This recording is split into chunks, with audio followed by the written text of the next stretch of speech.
Doctor Mohammad Yunus যে সরকারের প্রধান এখনো পর্যন্ত কেন প্রতিরক্ষা সংস্কার কমিশন গঠন করলো না? সরকার প্রধান বলছে আমরা কিন্তু শুধুমাত্র দেশীয় খেলোয়াড় না, আমরা আন্তর্জাতিক মানের খেলোয়াড়।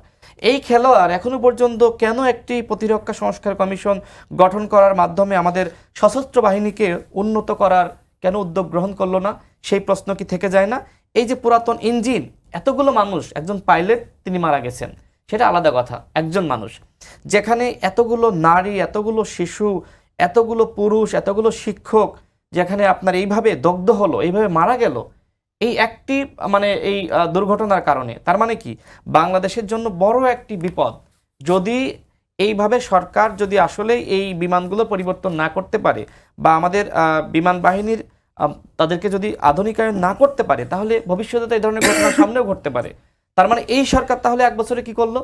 এক বছরে আপনি শিক্ষার কোনো পরিবর্তন করতে পারেননি, আপনি চিকিৎসার কোনো পরিবর্তন করতে পারেননি, আপনি পুলিশের সংস্কার করতে পারেন নাই, আপনি সচিবালয় থেকে আওয়ামী লীগের সেই সুবিধাভোগী কর্মকর্তাদের বিদায় করতে পারেননি, আপনি প্রত্যেকটা দপ্তর এবং সেক্টর থেকে যারা আওয়ামী লীগের সুবিধাভোগী ছিল তাদেরকে বিদায় করতে পারেননি, আপনি 14 সালের ডিসি, এসপি এবং অন্যান্য যারা আওয়ামী লীগের আমলারা ছিল, যারা আসলে আওয়ামী লীগকে এক ধরনের একতরফাভাবে জিতিয়ে দিয়েছে, তাদের বিরুদ্ধে পানিশমেন্ট আপনি নিতে পারেন নাই। তাহলে আপনি পারলেনটা কি?